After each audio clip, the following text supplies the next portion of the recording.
ચલો last lecture ની અંદર આપણે બધા એક્ઝામ્પલ જોયા. હવે એક એક્ઝામ્પલ એમાં જે છે એ ટ્વિસ્ટ વાળો છે જે બાકી રાખેલો. આજે એ એક્ઝામ્પલ આપણે બતાવી દઈએ, પછી આપણે પરાવર્તનનો કન્સેપ્ટ જે છે એ બધો પૂરો. ચેપ્ટરની શરૂઆતમાં તમારે મેં કહ્યું કે આપણે ત્રણ પ્રક્રિયાઓ હોય છે: શોષણ, પરાવર્તન અને વક્રીભવન. શોષણ એ આપણા સિલેબસની અંદર છે ને. પરાવર્તનની અંદર આપણે જેટલું બી ભણ્યા, અરીસાના પ્રકારો, અરીસાની અંદર પ્રતિબિંબો, એ જેટલી પણ વસ્તુ ભણ્યા એ બધી વસ્તુ જે છે એ પરાવર્તનમાં આવતી હતી. અને આજે જે છેલ્લો દાખલો છે એ દાખલો બતાવી દઈએ એટલે પરાવર્તનનો કન્સેપ્ટ આપણો પતી ગયો. એના પછી આપણું વક્રીભવન સ્ટાર્ટ થશે. એક એક્ઝામ્પલ બાકી છે અને એ એક્ઝામ્પલ જે છે એ બહુ જ ટ્વિસ્ટ વાળો છે. એટલે જો ટ્વિસ્ટ વાળું પેપર હોય, જો અઘરું પેપર એને બનાવવું હોય તો આ એક્ઝામ્પલ હશે. એટલે એક્ઝામ્પલની રકમ લખો, નવો એક્ઝામ્પલ જે નંબર આયા હોય એ નંબર આપો.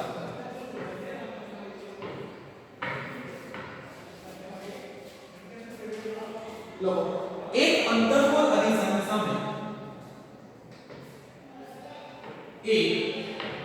અંતર્ગોળ અરીસાની સામે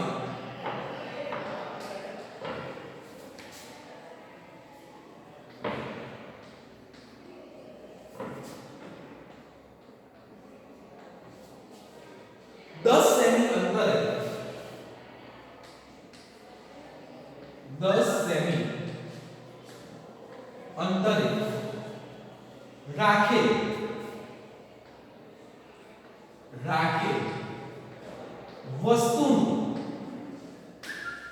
રાખેલ વસ્તુનું ત્રણ ગણું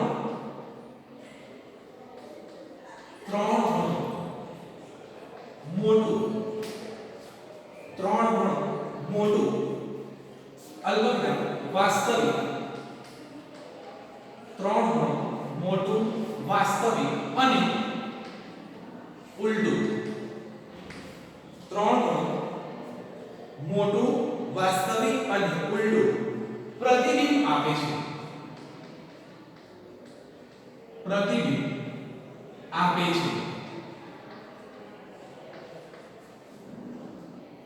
પ્રતિબિંબનું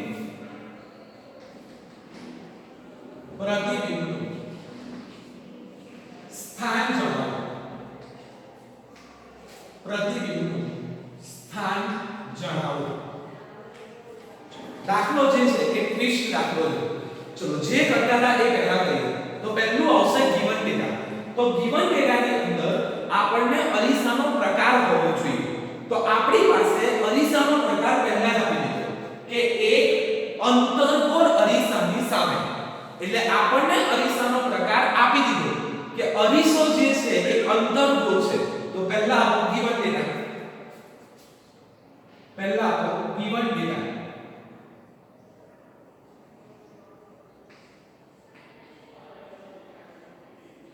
એમાં કૌંસમાં લખો અંતર્ગોળ અરીસો.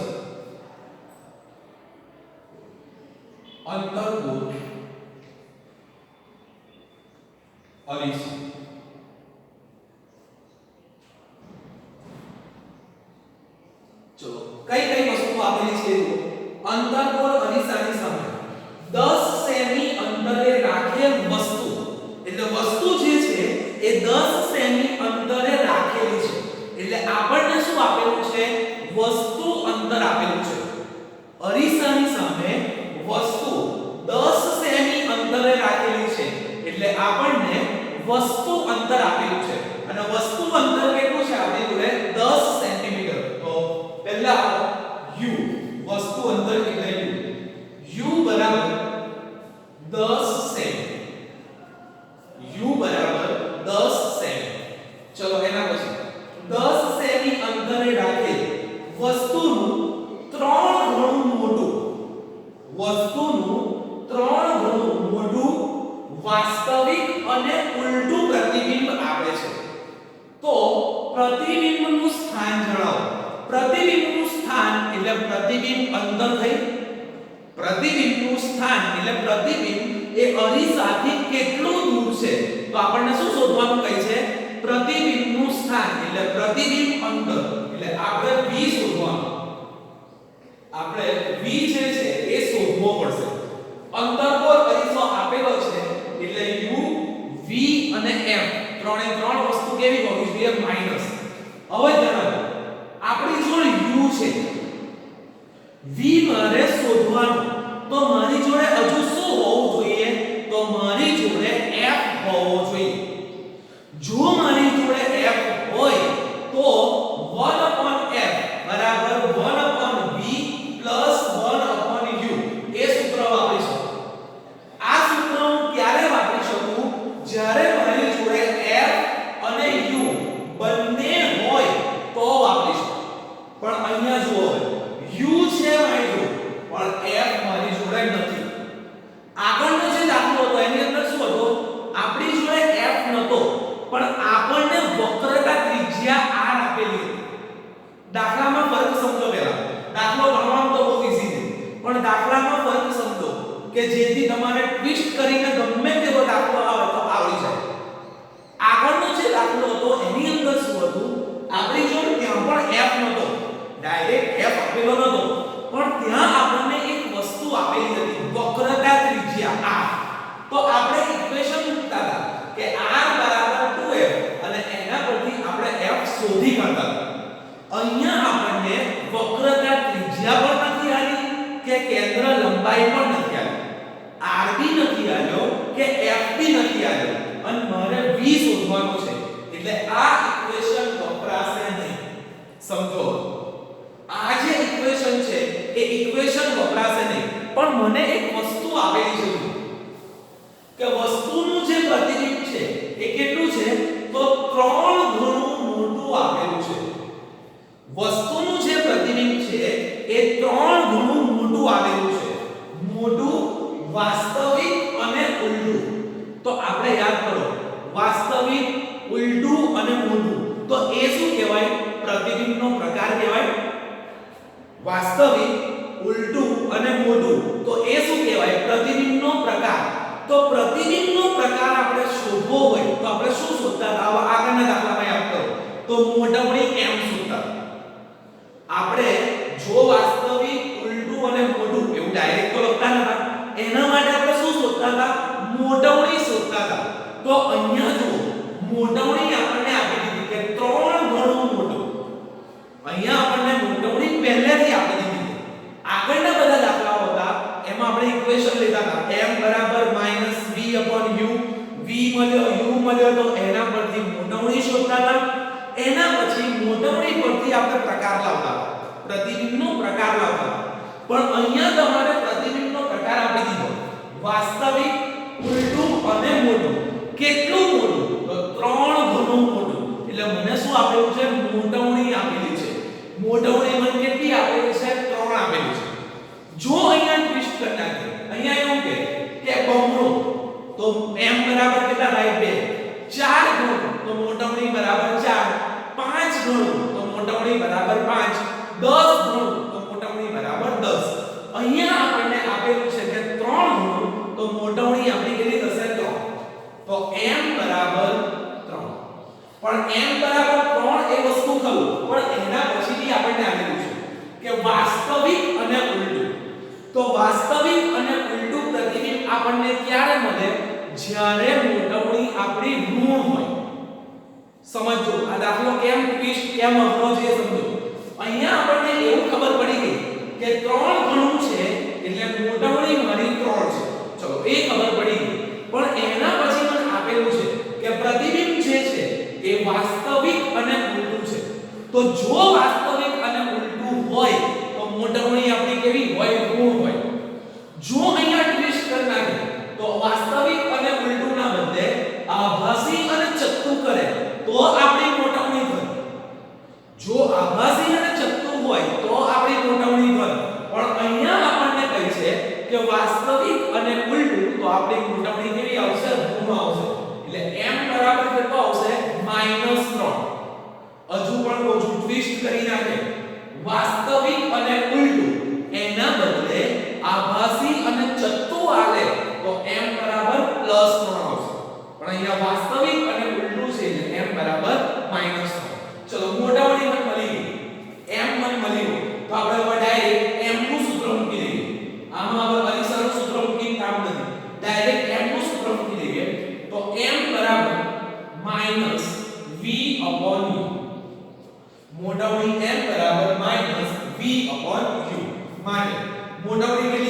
એટલે -3 બરાબર માઈનસ v આપણે શોધવાનું v જે છે એ આપણે શોધવાનું u આપણો કેટલો છે -10 u જે છે એ કેટલો છે -10 માઈનસ માઈનસ કેન્સલ માટે -3 બરાબર માઈનસ કેન્સલ એટલે ઉપર v -10 માંથી માઈનસ કેન્સલ એટલે નીચે આવી ગયા 10 હવે v ને સૂત્રનો કરતા બનાવો તો 10 જે છે એ 3 જોડ ગુણાઈ જશે એટલે 10 તરી 30 તો v બરાબર 30 તો ખરા પણ આગળ કેવી નિશાની માઈનસ એકમ આપેલો છે સેન્ટીમીટર એટલે v બરાબર -30 સેન્ટીમીટર મારો જવાબ સાચો છે કે નહીં તે ખબર પડે તો અંતર પર અરીસો છે એના માટે u v અને f ત્રણે ત્રણ કેવા આવે માઈનસ u તો આલેલો હતો v શોધવાનો કયો કયો આવ્યો માઈનસ માં આવ્યો એટલે મારો આન્સર સાચો ખબર પડી અહીંયા કમ્પ્લીટ જો અહીંયા એક માર્ક્સ માં પૂછી નાખે તો શોર્ટ વે સમજો શોર્ટ ટ્રીક અહીંયા જોડે લખું છું 1 માર્ક્સ હોય તો 2 માર્ક્સ માં હોય તો શોર્ટ ટ્રીક ના હોય 1 માર્ક્સ ની અંદર કદાચ દાખલો પૂછે આનો આ જ દાખલો તો કોઈ મગજમારી નહીં કરવાની કેટલા સેમી છે 10 કેટલા ઘણું છે 3 તો બેવનો ગુણાકાર કરી નાખો 10 તરી 30 આવશે અને અંતર પર અરીસો છે તો v કેવો આવે માઈનસ જો ત્યાં બહિર્મુખ અરીસો કરી નાખે તો સીધે સીધું 10 સેમી અંતર 3 10 તરી 30 અને બહિર્મુખ છે એટલે પ્લસ ખબર પડી કમ્પ્લીટ 5 કરી નાખે 5 ગણું તો 10 5 50 2 ગણું તો 10 દુ 20 10 ગણું તો 10 ગુણ્યા 10 100 એટલે બંનેનો ગુણાકાર સિમ્પલ કરી દેવાનો અને અંતર કોણ હોય તો માઈનસ બહિર્મુખ હોય તો પ્લસ અહીંયા સુધી કમ્પ્લીટ થઈ ગયું અહીંયા સુધી કમ્પ્લીટ થઈ ગયું શોર્ટ ટ્રીક બી લખી નાખજો જો 1 માર્ક્સ માટે હોય તો ગુણાકાર કરી દો લો જો 1 માર્ક્સ માં પૂછાય જો 1 માર્ક્સ માં પૂછાય તો સીધું ગુણાકાર કરો સીધો ગુણાકાર કરો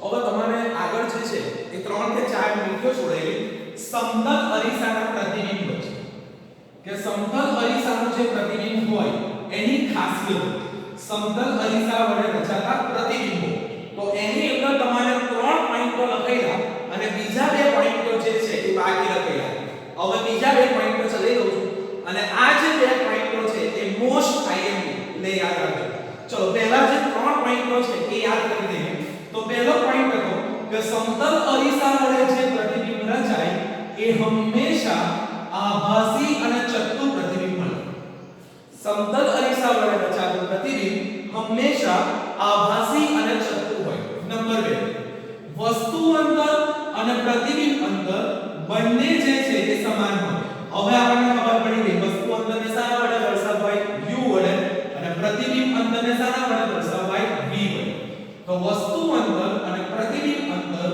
બંને જે છે એ કેવું હોય સમાન હોય નંબર 3 વસ્તુનું કદ અને પ્રતિબિંબનું કદ બંને કેવા હોય સમાન તો વસ્તુનું કદ બરાબર પ્રતિબિંબનું કદ આ 3 પોઈન્ટ આપણે જોયા હવે ચોથો પોઈન્ટ સમતલ અરીસાની મોટવણી સમતલ અરીસાની મોટવણી चलो મોટવણીનું ઇક્વેશન આપણે ભણ્યા m બરાબર -v u અભી માઈનસ ને કન્સિડર કરતા નથી આ માઈનસ જે છે અભી એને ભૂલી જાઓ તો m બરાબર v u છે આપણા માટે તો અહીંયા આપણે હવે જો જેટલું વસ્તુ અંતર હોય એટલું જ શું હશે પ્રતિબિંબ અંતર હશે એટલે વસ્તુ અંતર દાખલા તરીકે 5 હોય તો પ્રતિબિંબ અંતર પણ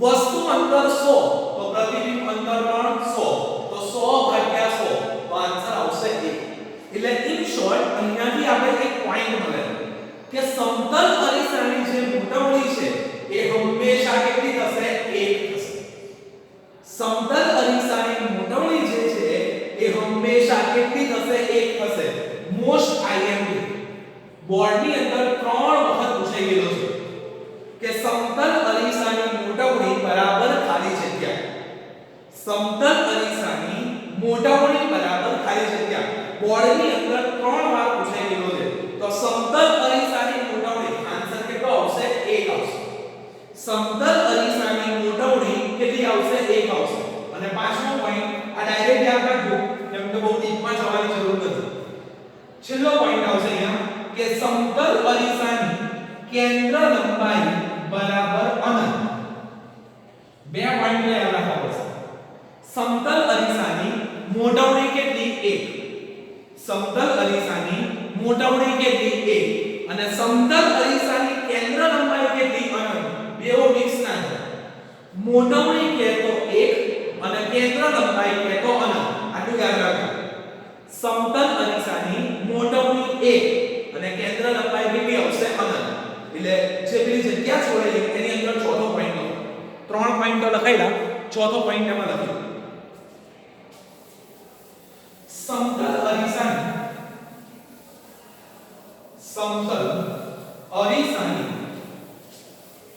મોટવણી સમતલ અરીસાની મોટવણી હંમેશા સમતલ અરીસાની મોટવણી હંમેશા 1 હોય છે સમતલ અરીસાની મોટવણી હંમેશા 1 હોય છે અને પાંચમો પોઈન્ટ છેલ્લો પોઈન્ટ લખો સમતલ અરીસાની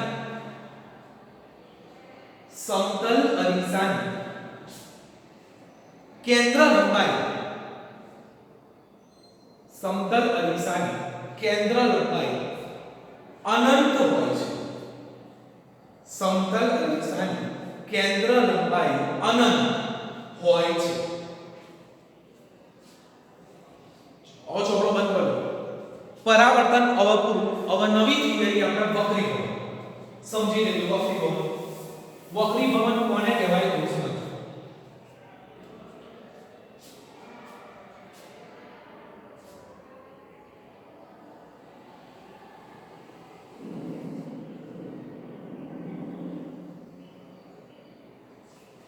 ચલો માની લો આ કોઈ એક રસ્તો છે ત્યારે ચોપડો બિલકુલ બંધ કરી દેજો કમ્પ્લીટ સમજી લેજો માની લો આ કોઈ રસ્તો છે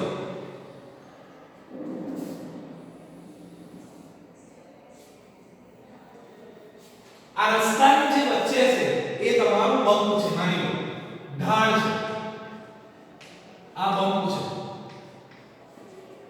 કોઈ ઢાળ બનેલો છે સમજો કે કોઈ રસ્તો જાય છે ને એની ઉપર ઢાળ બનેલો છે પછી પાછો રસ્તો હવે સમજી લેજો માની લો કે તમે અહીંયાથી એક્ટિવા લઈને આવશો એક્ટિવા લઈને આ સાઈડ નીકળ્યા ચલો એક્ટિવા ત્યાં જવા દો અત્યારે સાયકલ છે તો સાયકલ લઈને નીકળ્યા માની લો કે તમે જે છે એ સાયકલ લઈને નીકળ્યા સાયકલ લઈને અહીંયાથી આ રીતના જશો તો તમારી જે સ્પીડ હશે એ સ્પીડ વધારશે સિમ્પલ રસ્તો છે રસ્તો જે છે એ સપાટ છે માની લો તો સિમ્પલ છે એના ઉપર કોઈ ખાડા ખરબચડા કે એવું કશું છે નહીં એવું સમજી લો કે આ બોરવાડ કે આ કોશિયામાં કોઈ રોડ નથી વાણિયાવાડ સાઈડ પર કેમ કે આપણામાં ખાડા ખરબચડા ને બધું સૌથી વધારે આપવામાં છે એટલે આ સમજો કે કોઈ રોડ જે છે એ સપાટ રોડ છે જેની ઉપર તમારા ખાડા ખરબચડા નથી સીધો રોડ છે તો અહીંયાથી તમે દાખલા તરીકે સાયકલ લઈને જાવ છો તો અહીંયા તમારી જે સ્પીડ હશે એ સ્પીડ કેવી હશે વધારે હશે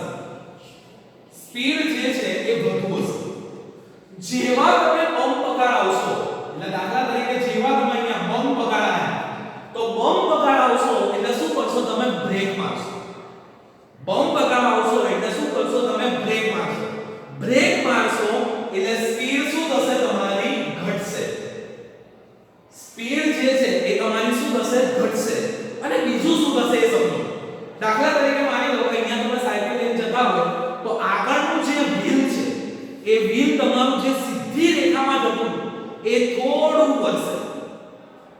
વ્હીલ જે છે એ તમારા દાખલા તરીકે સીધા જતા હતા અને જેવું બમ્પ આવ્યું બ્રેક મારશો તો થોડું તમારું આગળનું જે વ્હીલ છે એ થોડું સ્લાઇડ એની દિશા બદલાશે.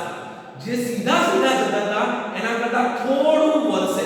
આપણે સિમ્પલ ભાષામાં એવું કહીએ કે આગલું વ્હીલ જે છે એ થોડું વળશે, તમારું ગમંડળ જે છે એ તમે થોડું સ્લાઇડ વળશે. તો અહીંયા શું થશે? હવે આપણે થિયરી સ્ટાર્ટ થાય છે. સમજો, જ્યારે પણ બમ્પ આવે ત્યાં બે વસ્તુ થાય. તમારી જે સ્પીડ છે એ સ્પીડ ઘટે. જ્યારે પણ બમ્પ આવે તો તમારે બે વસ્તુ થાય. તમારી સ્પીડ જે છે એ શું થાય? ઘટે. અને બીજું શું થાય? તો તમારી દિશા બદલાય. સ્પીડ પણ તમારી ઘટે અને પછી શું થાય? દિશા બદલાય. પછી બમ્પ પાર કરો પછી તમે સીધા સ્પીડ વધારીને જતા રહો. એટલે ઇન શોર્ટ બમ્પ આવે તો બે વસ્તુ થાય. આ સમજો ખાલી. બમ્પ આવશે તો બે વસ્તુ થાય. તમારી શું થશે? સ્પીડ ઘટશે. બ્રેક મારશો એટલે સ્પીડ ઘટશે અને બીજું શું થશે? દિશા બદલાશે. હવે આ કદાચ ખબર ના પડે તો દિશા સાઈડ કેમ નહીં બદલાય? તો જ્યારે પણ તમે શોર્ટ બ્રેક મારો તો તમારી એક્ટિવા હોય કે સાયકલ હોય કે માની લો કે બાઇક હોય, ગમે તે વસ્તુ હોય એ સ્લીપ ખાય. સ્લીપ ખાય એટલે શું થાય? દિશા બદલાય. જે સીધા સ્લીપ કઈ સીધી ન થવાની. સ્લીપ ખાય તો બાઇક હોય તો આમ થઈ જાય, એક્ટિવા હોય તો આમ થઈ જાય, સ્લાઇડ પણ સાયકલ પણ હોય તો સ્લાઇડ થોડી આગળ થઈ જાય. એટલે ઇન શોર્ટ તમારું બમ્પ આવે તો શું થશે? તમારી સ્પીડ ઘટશે. કેમ ઘટશે? બ્રેક મારો છો એટલે. અને બ્રેક મારો છો એટલે શું થશે? દિશા પણ બદલાશે. બમ્પની આ સાઈડનો જે રોડ છે એ રોડને હું નામ આપેલું છું. જેવી રીતે આ સાઈડનો રોડ હોય તો દાખલા તરીકે મહાગુજરાત વાળો રોડ, વાણિયાવાડ સર્કલ વાળો રોડ એવા નામ હોય છે ને. તો હું આ સાઈડનો જે રોડ છે એને નામ આપું છું મધ્યમ 1. આ સાઈડનો જે રોડ છે એને મેં શું નામ આપ્યું? મધ્યમ 1.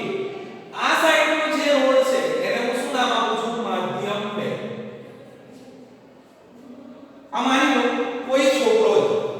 આ છોકરા તરીકે હું દાખલા તરીકે લઈ લઉં છું સલમાન લઈ લઉં છું. માની લો કોઈ છોકરો છે તો મારે લખવું હોય તો શું થાય? તો સલમાન જ્યારે માધ્યમ 1 માંથી માધ્યમ 2 માં પ્રવેશે. સલમાન જ્યારે માધ્યમ 1 માંથી માધ્યમ 2 માં પ્રવેશે ત્યારે બમ્પ આગળ તેની દિશા બદલાય છે. કહી શકું? આ યાદ રાખવાની જરૂર નથી પણ પહેલા સમજો. શું કહું છું?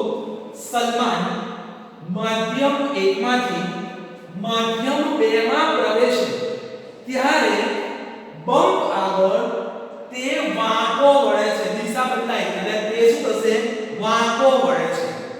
ફરીથી ધ્યાનથી આવો સાંભળો. સલમાન માધ્યમ 1 માંથી માધ્યમ 2 માં પ્રવેશે ત્યારે ક્યાં?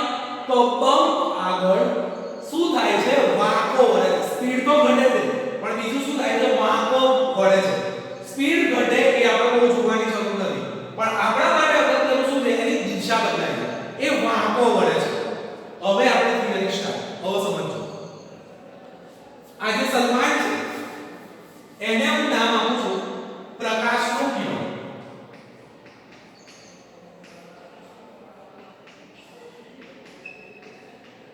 સલમાન જે છે એને મેં શું નામ આપ્યું? પ્રકાશનું કિરણ.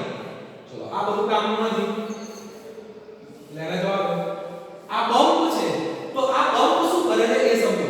તો બમ્પ હોય તો એ ડાબી સાઈડનો રસ્તો અને જમણી સાઈડનો રસ્તો બંનેને શું કરે છે? છૂટું પાડે છે. બમ્પ જે છે શું કરે છે? ડાબી સાઈડનો રસ્તો અને જમણી સાઈડનો રસ્તો બંનેને છૂટું કરે છે. એટલે એવું કહેવાય કે માધ્યમ 1 અને માધ્યમ 2 બંનેને શું કરે છે? છૂટું કરે છે. તો હું આને નામ આપું છું બે માધ્યમોને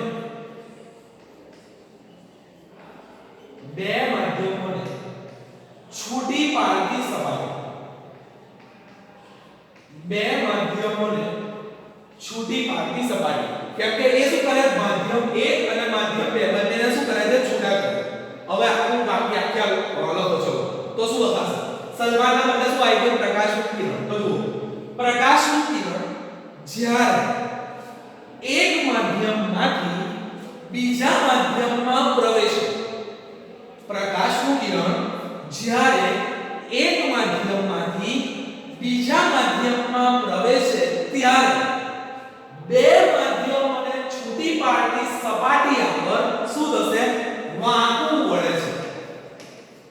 બે માધ્યમોને છૂટી પાડતી સપાટી પર વાંકું વળે છે અને આ જ ઘટનાને શું કહેવામાં આવે છે? વક્રીભવન કહેવામાં આવે છે. એટલે આપણી વ્યાખ્યા બની. વ્યાખ્યા આપણી પૂરી થઈ ગઈ. જે ચોપડીમાં આવી છે એ જ સમજ પડી. ફરીથી સમજો. પ્રકાશનું કિરણ જ્યારે એક માધ્યમમાંથી બીજા માધ્યમમાં પ્રવેશે ત્યારે બે માધ્યમોને છૂટી પાડતી સપાટી પર શું થાય છે? વાંકું વળે છે અને આ ઘટનાને વક્રીભવન કહેવામાં આવે છે. પ્રકાશનું કિરણ એક માધ્યમમાંથી બીજા માધ્યમમાં પ્રવેશે ત્યારે બે માધ્યમોને છૂટી પાડતી સપાટી આગળ તે શું થાય છે? વાંકું વળે છે અને આ ઘટનાને વક્રીભવન કહેવામાં આવે છે. હવે આપણને ચોપડીમાં જે રીતના સમજ આપી છે એ રીતે આ બેઝિક સમજ આપી છે કે જે આપણને ખબર પડે. હવે ચોપડીની રીતે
ચલો સમજો. આ પાણી છે. આ જે ભાગ છે એ આપણું પાણી છે માની લો. અને ઉપર જે છે એ શું છે? હવા છે. ઉપર જે છે એ હવા છે અને આ જે ભાગ છે એ પાણી છે માની લો. હવા જે છે એને હું કહી દઉં માધ્યમ નંબર 1. હવા જે છે એને હું શું કહી દઉં છું? માધ્યમ નંબર 1. અને પાણી જે છે એને હું કહી દઉં છું માધ્યમ નંબર 2. અને પાછું શું આવી જશે? હવા આવી જશે. એટલે એ પાછું શું થશે? માધ્યમ 1. જે આપણે ઉપર કહી છે સમજો. ઉપર શું છે? હવા છે. એને મેં શું નામ આપ્યું? માધ્યમ નંબર 1. વચ્ચે શું છે? પાણી છે. એને મેં શું નામ આપ્યું? માધ્યમ નંબર 2. અને પછી પાછું શું આવી જશે? હવા આવી જશે. ચલો હવે સમજો. પ્રકાશનું કિરણ અહીંયાથી પ્રકાશનું કિરણ આવે તો પ્રકાશનું કિરણ અહીંયાથી આવશે તો એ શું કહેવામાં આવશે? કે હવામાં છે. આ જે પ્રકાશનું કિરણ અત્યારે ક્યાં છે? હવામાં છે. એટલે કે માધ્યમ નંબર 1 માં છે. પણ જેવું એ હવામાંથી પાણીમાં પ્રવેશે, જેવું એ હવામાંથી પાણીમાં પ્રવેશે એટલે શું કહેવાય? કે એક માધ્યમમાંથી બીજા માધ્યમમાં પ્રવેશે. પ્રકાશનું કિરણ હવામાંથી ક્યાં પ્રવેશે છે? પાણીમાં. એટલે કે એક માધ્યમમાંથી બીજા માધ્યમમાં પ્રવેશે. એટલે આ આપણો બહુ છે એવું સમજો. આ આપણો બહુ છે. અહીંયાથી પ્રકાશનું કિરણ આવ્યું એટલે અહીંયા બમ્પ આવ્યો એટલે એની સ્પીડ ઘટશે અને શું થશે? વાંકું વળશે. એટલે અહીંયાથી જે કિરણ છે એ સીધું નહીં જાય. આ રીતનું જે સીધે સીધું જાય છે સીધે સીધું નહીં જાય. થોડું શું થશે? વાંકું વળી જશે. અહીંયાથી થોડું વાંકું વળી જશે. સમજો. અહીંયાથી પ્રકાશનું કિરણ આવ્યું જ્યાં સુધી હવામાં છે તો એક જ માધ્યમમાં છે તો સીધે સીધું જ જશે. પણ જેવું હવામાંથી પાણીમાં આવશે એટલે કે માધ્યમ 1 માંથી માધ્યમ 2 માં પ્રવેશ પામશે તો શું થશે? અહીંયાથી એ વાંકું વળશે. અહીંયાથી શું થઈ જશે? એક વાંકું વળશે. ફરીથી હજુ આગળ વિચારો. હવે એ ખાલી પાણીમાં જ છે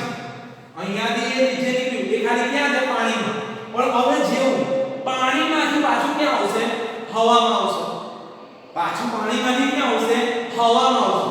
તો જેવું પાણીમાંથી હવામાં આવશે તો એ પાછું માધ્યમ બદલાઈ ગયું, પાણી હતું અને પાછું શું થશે? હવા.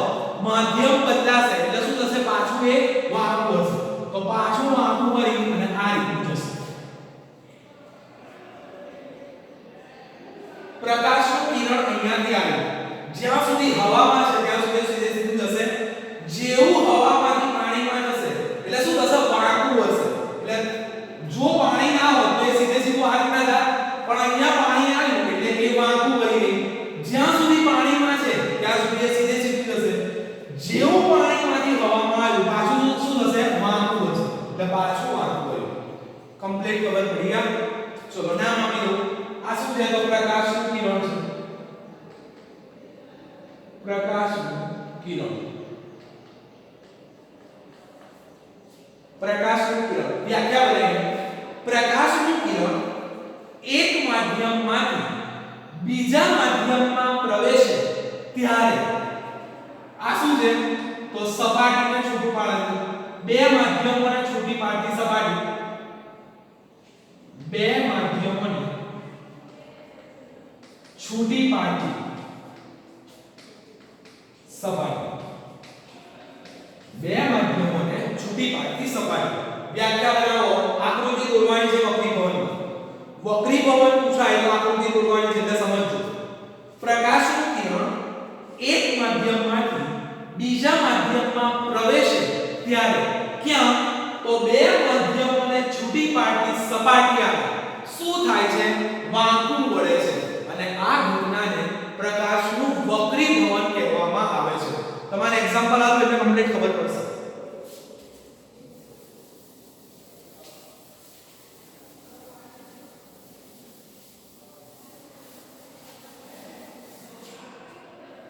ચલો માની લો આ પાણીનો ગ્લાસ છે.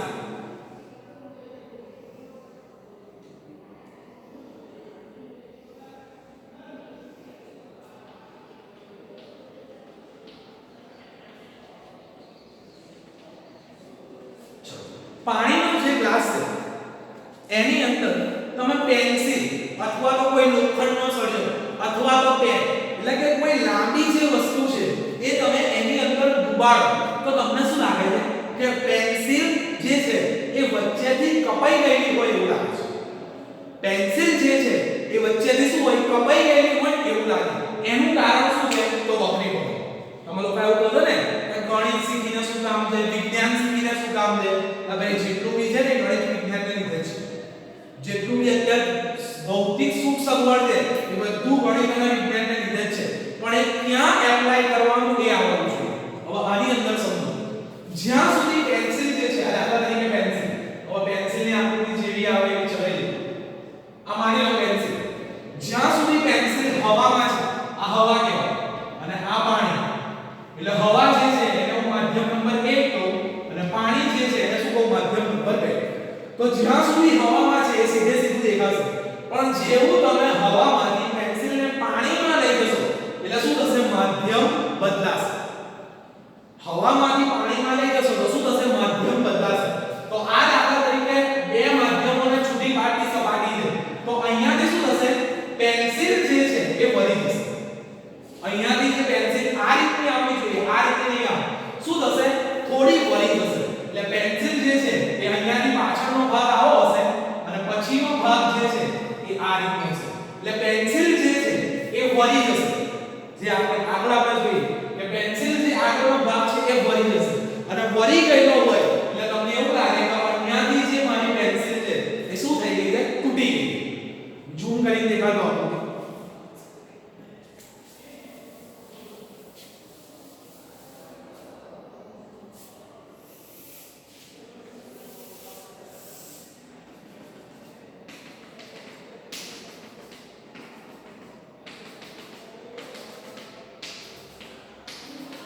જો પેન્સિલ અહીંયાથી આવશે. અહીંયા સુધી જ્યાં સુધી હવામાં હશે ત્યાં સુધી એને કશો વાંધો નહીં આવે. પણ જેવું પાણીમાં આવશે તો શું થશે? વળી જશે. એટલે વળી જશે એટલે આ રીતનું થઈ જશે. એ આખું જે છે એ વળી જશે એટલે તમારે આ રીતની એની ફિગર દેખાશે. આ પેન્સિલ જે છે એ આગળનો ભાગ આવો થઈ જશે. એટલે અહીંયા શું લાગે આપણને કે અહીંયાથી મારી જે પેન્સિલ છે શું થઈ ગઈ બ્રેક થઈ ગઈ તૂટી ગઈ એનું કારણ શું છે વક્રીભવન તો વક્રીભવનની વ્યાખ્યા શું આવી સમજો પહેલો શબ્દ શું આવશે પ્રકાશનું કિરણ ત્રણ શબ્દોની એવી બનેલી છે પહેલો શબ્દ આવશે પ્રકાશનું કિરણ બીજો શબ્દ જ્યારે એક માધ્યમમાંથી બીજા માધ્યમમાં પ્રવેશે કોણ તો પ્રકાશનું કિરણ ક્યાં તો એક માધ્યમમાંથી બીજા માધ્યમમાં પ્રવેશે ક્યાં તો બે માધ્યમ હોય એને છૂટી પાડતી સપાટી આવે મનમાં ત્રણ શબ્દો યાદ રાખો પહેલું કોણ તો પ્રકાશનું કિરણ ક્યારે તો એક માધ્યમમાંથી બીજા માધ્યમમાં પ્રવેશે ત્યારે શું થાય તો બે માધ્યમોને છૂટી પાડતી સપાટી આગળ વળે પ્રકાશનું કિરણ જ્યારે એક માધ્યમમાંથી બીજા માધ્યમમાં પ્રવેશે ત્યારે બે માધ્યમોને છૂટી પાડતી સપાટી આગળ વાંકું વળે છે એને શું કહેવામાં આવે વક્રીભવન કહેવામાં આવે છે જેવી રીતે આપણે પરાવર્તનની વ્યાખ્યા લખેલી એવી રીતે વક્રીભવનની વ્યાખ્યા હવે આવશે વક્રીભવનના બે નિયમ જેવી રીતે પરાવર્તનના બે નિયમો હતા એવી જ રીતે વક્રીભવનના બે નિયમ ચલો વક્રીભવનના બે નિયમો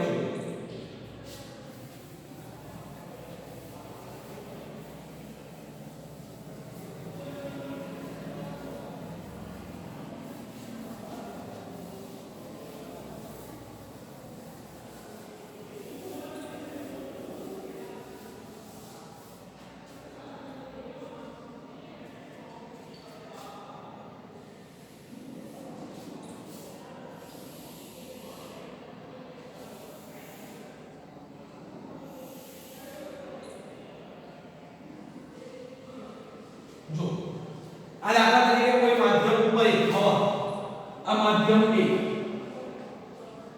અને આ જે ભાગ છે એ માધ્યમ B પ્રકાશનું કિરણ અહીંયાથી આવે છે સીધે સીધું માધ્યમ 1 માંથી માધ્યમ 2 માં જશે માધ્યમ બદલાય આટલું યાદ રાખો માધ્યમ બદલાય ને તો આખું આડે તો માધ્યમ બદલાય તો આખું વળશે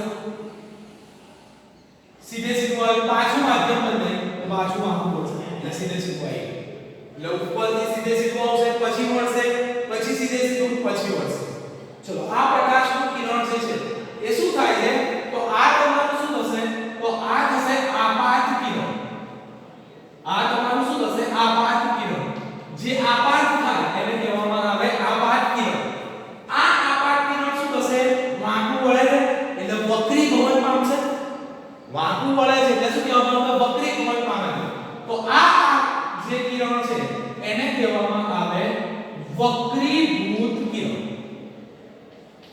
આ જે છે એને કહેવામાં આવે વક્રીભૂત કિરણ આ આપાત કિરણ આ વળે છે એટલે વક્રીભવન પામ્યું એને શું કહેવામાં આવે વક્રીભૂત કિરણ હવે આ કિરણ છે એ બહાર નીકળી જાય છે આ જે કિરણ છે એ બહાર નીકળી જાય છે બહાર નીકળવું એને સમાજ અને ગુજરાતી ભાષામાં તમે કહો છો નિર્ગમન જે બહાર નીકળે એને આવે એને આગમન કહેવામાં આવે અને જાય એને નિર્ગમન કહેવામાં આવે તો આ કિરણ બહાર નીકળી જાય તો આ કિરણને નામ અપાય છે નિર્ગમન કિરણ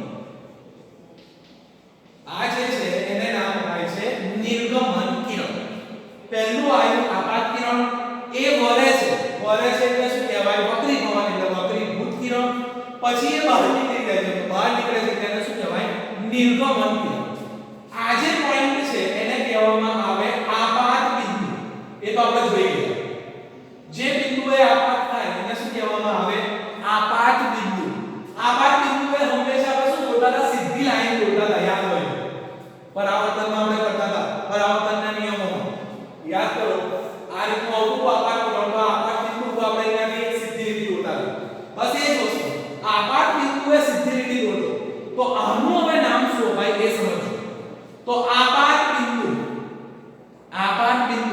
ક્યાં દોરેલું છે આપણે તો બે માધ્યમોને છૂટી પાડતી સપાટી આપાત બિંદુ ક્યાં દોરેલું છે બે માધ્યમોને છૂટી પાડતી સપાટી આગળ તો આપાત બિંદુએ બે માધ્યમોને છૂટી પાડતી સપાટી આગળ દોરેલ દોરેલ નહીં ખબર પડે પહેલા પણ હવે શાંતિથી વિચારો ફરીથી આકૃતિ દોરો એટલે કમ્પ્લીટ ખબર પડે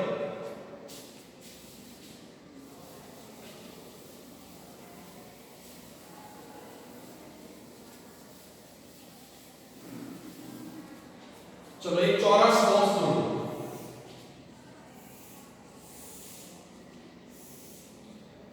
ऊपर થી પ્રકાશ કિરણ આવે એક માધ્યમમાંથી બીજા માધ્યમમાં આવશે એટલે શું થશે બળશે વળીને પાછું બહાર નીકળી જશે બહાર નીકળશે એટલે પાછું બળશે ચલો આ આપાત થાય છે આને શું કહેવાય આપાત કિરણ આ આપાત કિરણ શું થાય છે વળે છે એટલે શું કહેવામાં આવે વક્રીભૂત કિરણ અને એ શું થાય છે બહાર નીકળી જાય બહાર નીકળવું એટલે એને શું કહેવામાં આવે નિર્ગમન કિરણ આ પોઈન્ટ છે ત્યાં આપણે શું દોરવાનું છે લંબ દોરવાનું તો લંબ દોરી દો ઉપર નીચે બંને આ લંબ દોરી દો નીચે સુધી લઈ લો આ લંબ જે છે એ નીચે સુધી લઈ લો ચલો તો આ લંબ ક્યાં દોર્યો તો મેં ક્યાં દોર્યો આપાત બિંદુએ આ આપાત બિંદુ તો ખરું પણ આ સપાટી શું કરે છે બે માધ્યમોને છૂટી પાડે આ સપાટી જે છે એ શું કરે છે બે માધ્યમોને છૂટી પાડે તો આપાત બિંદુએ બે માધ્યમોને છૂટી પાડી સપાટી આગળ દોરેલ લંબ સમજો આપાત આ લંબ મેં ક્યાં દોર્યો છે તો આપાત બિંદુએ બે માધ્યમોને છૂટી પાડતી સપાટી આગળ દોરેલો છે આ મેં લંબ ક્યાં દોર્યો તો આપાત બિંદુએ બે માધ્યમોને છૂટી પાડતી સપાટી આગળ દોરેલો છે તો આખું વાક્ય શું લખાય આપાત બિંદુએ બે માધ્યમોને છૂટી પાડતી સપાટી આગળ દોરેલ લંબ આગળ આપણે લખતા હતા આપાત બિંદુએ સપાટીને દોરેલ લંબ ખાલી સપાટી નહીં આવશે આવશે બે માધ્યમોને છૂટી પાડતી સપાટી પરાવર્તનમાં આપણે લખતા હતા આપાત બિંદુએ સપાટીને દોરેલ લંબ તો અહીંયા બી એક વસ્તુ છે આપાત બિંદુએ સપાટી એટલું નહીં શું બે માધ્યમોને છૂટી પાડતી સપાટી આગળ બે માધ્યમોને છૂટી પાડતી સપાટી આગળ દોરેલ લંબ તો અહીંયા પેલાની અંદર બે નિયમો હતા પહેલો નિયમ શું હતો આપાત કોણ અને વક્રીભવન કોણ સમાન આપાત કોણ અને વક્રીભવન કોણ સમાન તો આ મારો આપાત કોણ થઈ ગયો આપાત કોણને દર્શાવાય થીટા i અને આ મારો વક્રીભવન થઈ ગયો તો આને દર્શાવવું થીટા r રિફ્રેક્શન એટલે થીટા r વડે દર્શાવી દો ચલો વાંધો નહીં થીટા i છે અને થીટા r પેલાની અંદર શું લખતા હતા આપાત કોણ અને પરાવર્તન કોણ બંને કેવા હોય સમાન અહીંયા એવું નહીં અહીંયા બદલાશે અહીંયા પહેલો જે નિયમ છે એ બદલાશે ત્યાં આપણો સિમ્પલ હશે કે આપાત કોણ અને પરાવર્તન કોણ બંને કેવા હોય છે સમાન હોય છે અહીંયા શું આવશે સમજો તો આપાત કોણ નો સાઈન આપાત કોણ નો સાઈન હવે આ સાઈન શું છે એ તમારા ગણિતમાં આવશે ત્રિકોણમિતિ આવશે એની અંદર આવશે એટલે આ ચાલે કોપી ખાલી યાદ રાખો સાઈન આપાત કોણનો સાઈન અને પરાવર્તન કોણનો સાઈન આપાત કોણનો સાઈન અને પરાવર્તન કોણનો સાઈન બંનેનો ગુણોત્તર અચળ હોય છે બંનેનો ગુણોત્તર અચળ હોય છે વક્રીભવનનો પહેલો નિયમ જેવી રીતે પરાવર્તનના બે નિયમો હતા એવી જ રીતે વક્રીભવનના બે નિયમો અને એમાંથી પહેલો નિયમ તો આપાત કોણનો સાઈન અને પરાવર્તન કોણનો સાઈન બંનેનો ગુણોત્તર અચળ હોય છે પહેલો નિયમ આપાત કોણનો સાઈન બીજા નિયમની ટેન્શન ના લેતા એ એકદમ ઈઝી છે પહેલો નિયમ ખાલી યાદ રાખો પેલામાં શું આપાત કોણ અને પરાવર્તન કોણ બંને સમાન અહીંયા સમાન નથી શું કરવાનું આપાત કોણનો સાઈન અને પરાવર્તન કોણનો સાઈન બંનેનો ગુણોત્તર કેવો હોય અચળ આપાત કોણનો સાઈન અને પરાવર્તન કોણનો સાઈન બંનેનો ગુણોત્તર અચળ હોય અને આ જે પહેલો નિયમ છે એ આખા નિયમ એ કહેવામાં આવે સ્નેલનો નિયમ પહેલો નિયમ છે એ સ્નેલ નામના વૈજ્ઞાનિકે એનું એટલે પહેલો વક્રીભવનનો પહેલો નિયમ આપાત કોણનો સાઈન અને વક્રીભવન કોણનો સાઈન બંનેનો ગુણોત્તર અચળ હોય છે. આ નિયમને સ્નેલનો નિયમ કહેવામાં આવે છે. પહેલો નિયમ પતી ગયો. બીજો નિયમ યાદ કરો, પેલા શું બોલતા હતા? આપાત કિરણ, પરાવર્તિત કિરણ અને આપાત બિંદુએ સપાટીને દોરેલ લંબ ત્રણેય એક જ સમતલમાં આવેલા હોય છે. એ જ વસ્તુ આપાત કિરણ ત્યાં હતું પરાવર્તન, તો પરાવર્તિત કિરણ દેખાય. અહીંયા વક્રીભવન છે તો શું લઈશું? વક્રીભૂત કિરણ. અને ત્રીજું તો જે છે એ આપાત બિંદુએ બે માધ્યમોને છૂટી પાડતી સપાટી આગળ દોરેલ લંબ ત્રણેય એક જ સમતલમાં આવેલા હોય છે. આપાત કિરણ, વક્રીભૂત કિરણ અને આપાત બિંદુએ બે માધ્યમોને છૂટી પાડતી સપાટી આગળ દોરેલ લંબ ત્રણેય એક જ માધ્યમમાં આવેલા હોય છે. એટલે બે નિયમો પતી ગયા. ફરીથી પહેલો નિયમ આપાત કોણનો સાઈન અને વક્રીભવન કોણનો સાઈન બંનેનો ગુણોત્તર અચળ હોય છે. આ નિયમને સ્નેલનો નિયમ કહેવામાં આવે છે. બીજો નિયમ આપાત કિરણ, વક્રીભૂત કિરણ અને આપાત બિંદુએ બે માધ્યમોને છૂટી પાડતી સપાટી આગળ દોરેલ લંબ ત્રણેય એક જ સમતલમાં આવેલા હોય છે. આ બંને નિયમ જે છે વક્રીભવનના નિયમ કહેવામાં આવે છે. 3 માર્ક્સનો મોસ્ટ આઈએમપી ક્વેશ્ચન. વક્રીભવન એટલે શું? વક્રીભવનના નિયમો સમજાવો. વક્રીભવનની વ્યાખ્યા 1 માર્ક્સની અને બે નિયમો લખો, બંનેના 1 માર્ક્સ, ટોટલ 3 માર્ક્સની થિયરી. ફરીથી વક્રીભવનની વ્યાખ્યા શું આવી? પ્રકાશનું કિરણ જ્યારે એક માધ્યમમાંથી બીજા માધ્યમમાં પ્રવેશે ત્યારે બે માધ્યમોને છૂટી પાડતી સપાટી આગળ વાંકું વળે છે. આ ઘટનાને વક્રીભવન કહેવામાં આવે. વક્રીભવનના બે નિયમો આપાત કોણનો સાઈન અને વક્રીભવન કોણનો સાઈન બંને અહીંયા સોરી પરાવર્તનની આવે વક્રીભવન કે અહીંયા વક્રીભવનની વાત છે. આપાત કોણનો સાઈન અને વક્રીભવન કોણનો સાઈન બંનેનો જે ગુણોત્તર છે એ કેવો આવશે? અચળ આવશે. આપાત કોણનો સાઈન અને વક્રીભવન કોણનો સાઈન બંનેનો ગુણોત્તર અચળ આવશે. એને નિયમને શું કહેવામાં આવે? સ્નેલનો નિયમ. બીજો નિયમ આપાત કિરણ, વક્રીભૂત કિરણ, આપાત બિંદુએ બે માધ્યમોને છૂટી પાડતી સપાટી આગળ દોરેલ લંબ ત્રણેય એક જ સમતલમાં આવેલા હોય છે. ચલો આ થિયરી જે છે લખી લો. ચોપડો વાળો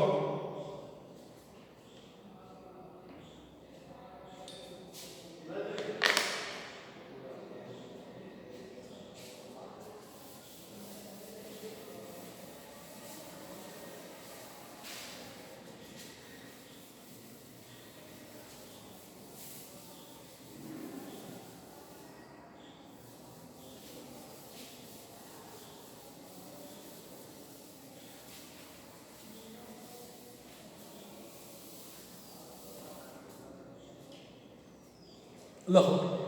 વક્રીભવન એટલે શું? ક્વેશ્ચન કરી નાખો. વક્રીભવન એટલે શું?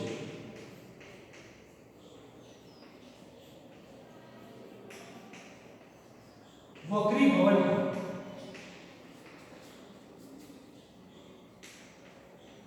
નિયમો સમજાવો. વક્રીભવન નિયમ સમજાવો.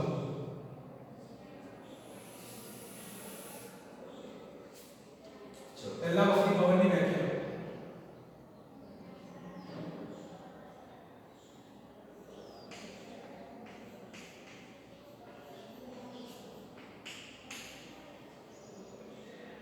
વક્રીભવનની વ્યાખ્યા પ્રકાશ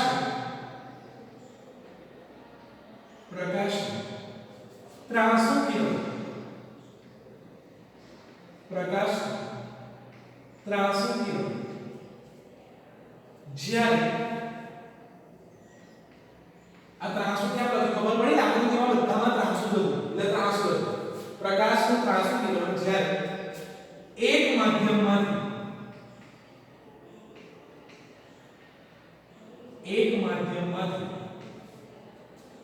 બીજા માધ્યમમાં બીજા માધ્યમમાં પ્રવેશે ત્યારે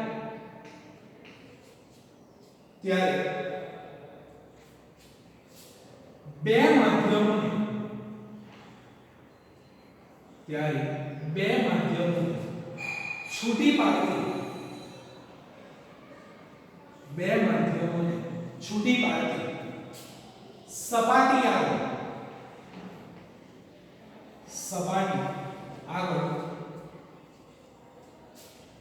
વાંકા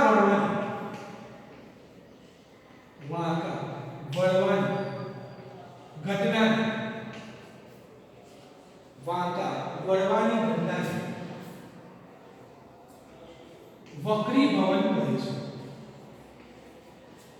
વક્રીભવન કહે છે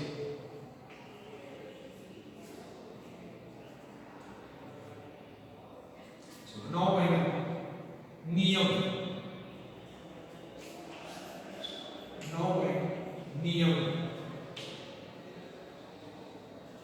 નિયમો લખવું હોય એના પહેલા આપણે કીધું એક લંબચોરસ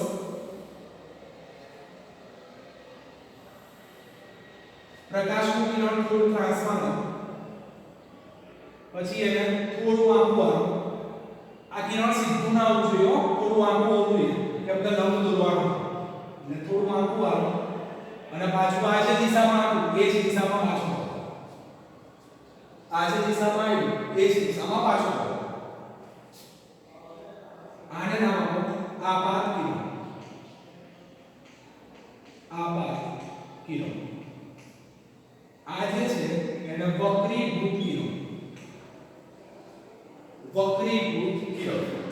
અને જે બહાર નીકળે છે એને નિર્ગમન કિરણ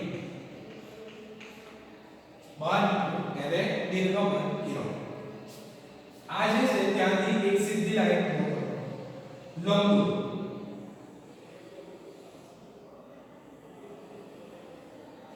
સીધી લાઈન દોરો ઉપરનો જે ભાગ છે એને નામ આપો થીટા આઈ ઉપરનો જે ભાગ છે ખૂણો બને છે એને થીટા આઈ નીચેનો જે ખૂણો બને છે એને થીટા આઈ પરાવર્તન કોણને બી થીટા આર વડે દર્શાવાય અને વક્રીભવન કોણને પણ થીટા આર વડે દર્શાવાય કેમ કે રિફ્લેક્શન અને રિફ્રેક્શન બંનેમાં આગળ છે અને આ જે લંબ દોર્યો એને નામ આપો આપાત બિંદુએ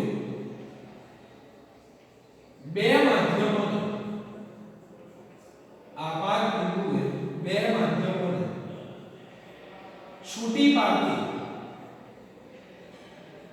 છૂટી પાડતી સપાટીએ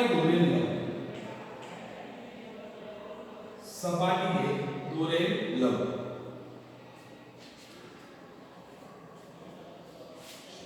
નિયમ નંબર 1 લખો નિયમ નંબર 1 આપાત કોણનો સાઈન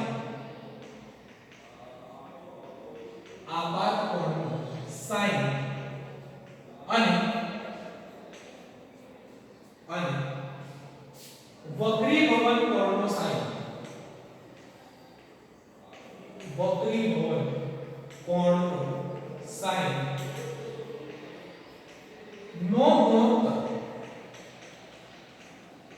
નો ગુણોત્તર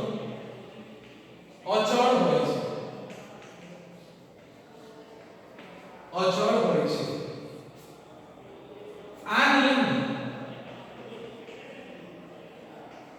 નિયમ સ્નેલનો નિયમ કહે છે આ નિયમ સ્નેલનો નિયમ કહે છે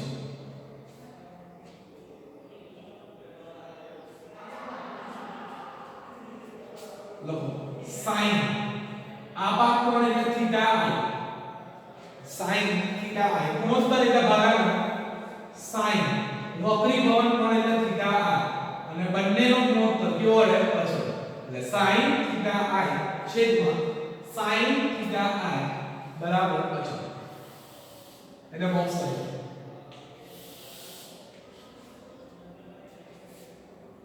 બીજો નિયમ આપાત કિરણ અલ્પવિરામ વક્રીભૂત કિરણ તથા આપાત બિંદુએ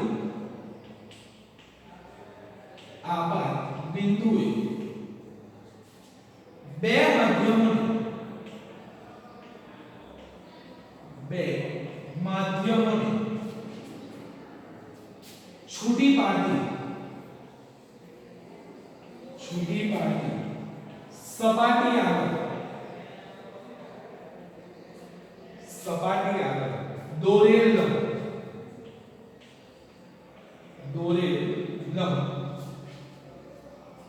ત્રણેય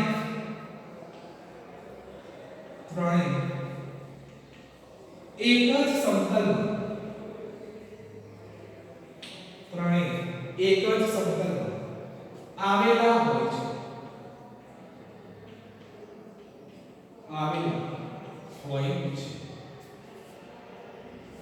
બસ અહીંયા ક્લિયરલી પૂરી હવે નીચે આઈએમપી કરી લખો આઈએમપી માર્ક્સ ઇમ્પોર્ટન્ટ માર્ક્સ આવો લખો આઈએમપી નોટ્સ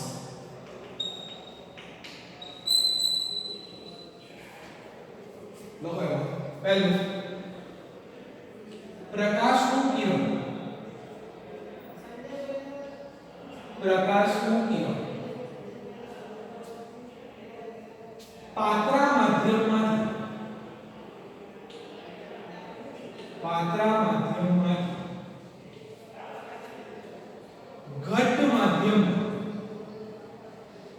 પાત્રા માધ્યમમાંથી ઘટ માધ્યમ એટલે ચાલો ઘટ માધ્યમમાં પ્રવેશ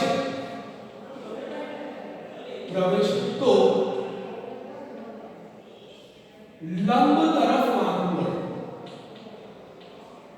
લંબ તરફ વાંકું વળે અથવા તો વાંકું વળશે નંબર 2 પ્રકાશનું કિરણ ઘટ માધ્યમમાંથી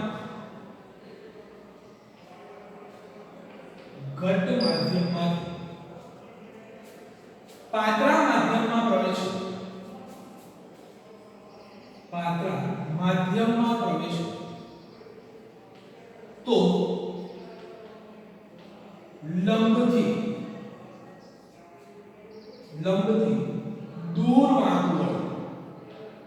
લંબથી દૂર વાંકું વળે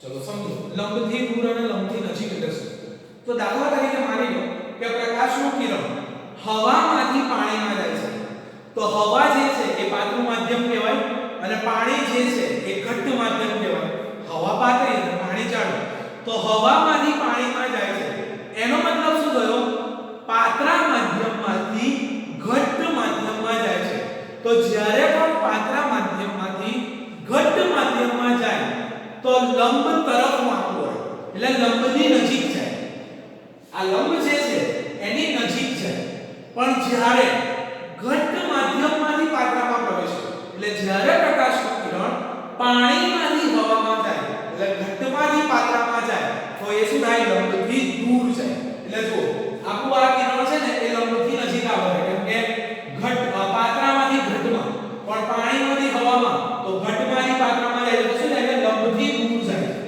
એટલે ઇન શોર્ટ આટલું યાદ રાખો જો પાતળામાંથી ઘટ્ટમાં જાય તો લંબની નજીક જાય અને જો ઘટ્ટમાંથી પાતળામાં જાય તો લંબથી શું થાય દૂર જાય આ વસ્તુ ખબર નહીં પડે તો વાંધો નહીં આગળ થિયરી આવશે તો ખબર પડી જશે અહીંયા સુધી આ વસ્તુ કમ્પ્લીટ ખબર પડવી જોઈએ અને આની આગળ લાગી દો SVS 2020 SVS 2020